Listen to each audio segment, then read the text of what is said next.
ओम शांति। सहज राजयोग की श्रृंखला में आज हम राजयोग के आधार एवं विधि,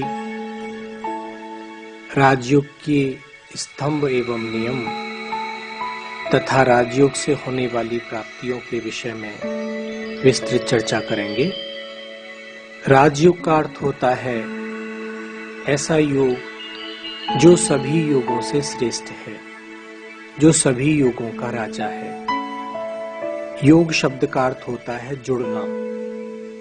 आज हम व्यक्ति, वस्तु, वैभव एवं पदार्थों से निरंतर जुड़े हुए हैं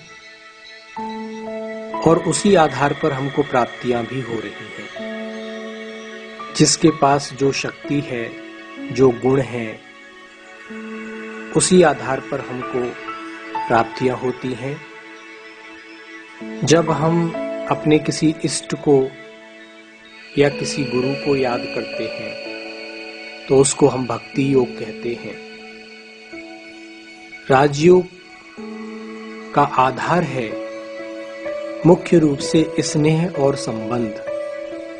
एक बच्चे को पता होता है कि उसके पिता कौन हैं, उनके पास क्या प्रॉपर्टी है, और जब वो उनका कहना मानेगा तभी वो उस प्रॉपर्टी का वारिस बन सकता है। उसी प्रकार हमको अब ये ज्ञान हुआ कि हम एक आत्मा हैं और हम आत्माओं का पिता परमात्मा है। उनके पास गुण एवं शक्तियों रूपी प्रॉपर्टी है जिसको हम उनकी आज्ञा पर चलकर ही प्राप्त कर सकते हैं। और जब हम परम पिता परमात्मा से अपने आप को जोड़ लेते हैं तो हमारे अंदर की जो कमजोरियां हैं, जो हमारे विकार हैं, वो हमसे स्वतः दूर चले जाते हैं। क्योंकि जहां पर शक्ति है वहां पर सामर्थ्य है। इसलिए राजयोग का आधार यही है, राजयोग का विधि यही है कि देह सहित देह के जो भी संबंध हैं उन सभी से अनासक्त होकर जब हम अपने आत्म स्वरूप में टिकते हैं, ज्योति स्वरूप परमात्मा शिव पिता को स्नेह से, प्यार से सर्व संबंधी बनाकर याद करते हैं, वही सहज राजयोग। राजयोगी बनने के लिए जीवन में कुछ नियम एवं मर्यादाओं की अनिवार्यता है, जिसमें से एक है ब्रह्मचर्य की पालना। जिस मनुष्य का लक्ष्य जीवन को आनंदित और राजयोगी बनाने का है, वह कभी शारीरिक सुंदरता, भोग वासना में अपना जीवन नहीं बिता सकता। वह सदा आत्मा की सुंदरता को ही महत्व देता है। ब्रह्मचर्य अर्थात परमात्मा द्वारा बताए हुए आचरण को, ब्रह्म वाक्यों को, ब्रह्म आज्ञा को अपने जीवन में, आचरण में, प्रैक्टिकल रूप में लाना।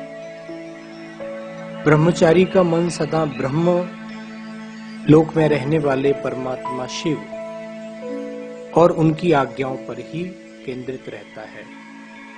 वह आत्मिक प्रेम और आत्मिक सुख का आनंद लेता है। इसलिए उसकी निर्णय शक्ति, मानसिक संतुलन और कुशलता बढ़ती जाती है। दूसरा महत्वपूर्ण स्तंभ है शुद्ध अन्न, सात्विक आहार।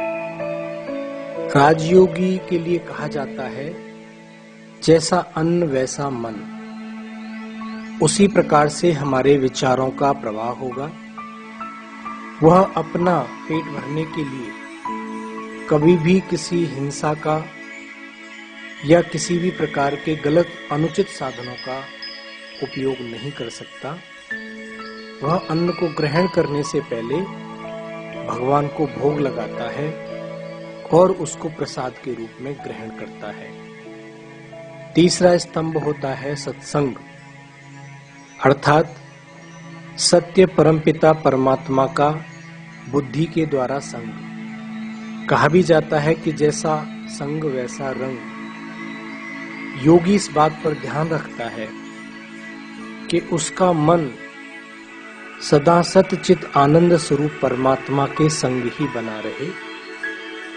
उसके लिए वो कोई भी अश्लील साहित्य या किसी भी प्रकार का व्यर्थ देखने सुनने में अपना समय नहीं गंवा सकता। चौथा स्तंभ है दिव्य गुणों की धारणा। जिस प्रकार अगरबत्ती पूरे घर को महका देती है, उसी प्रकार योगी अपनी आत्मिक गुण एवं शक्तियों का प्रयोग करते हुए अपने जीवन के साथ अन्य आत्माओं के जीवन को भी सुगंधित करता है। वो विनम्रता, संतोष, हर्षित मुक्ता, गंभीरता, सहनशीलता रूपी गुणों को जीवन में धारण करते हुए अपने जीवन को योग पथ पर आगे बढ़ाता है। इस प्रकार इन नियमों का पालन करते हुए सच्चा राजयोगी सदा दुख एवं अशांति से एवं अनेक बंधनों से मुक्त होता जाता है और अंत में राजयोग से प्राप्त होने वाली अष्ट शक्तियों के विषय में चर्चा करेंगे। राजयोग से पहली शक्ति प्राप्त होती है निर्णय शक्ति। राजयोगी उचित एवं अनुचित बात का शीघ्र ही निर्णय ले लेता है, क्योंकि उसकी बुद्धि शांत और शीतल होने के कारण शीघ्र निर्णय देने में समर्थ होती है। राजयोगी की परखने की शक्ति भी तीव्र होती जाती है।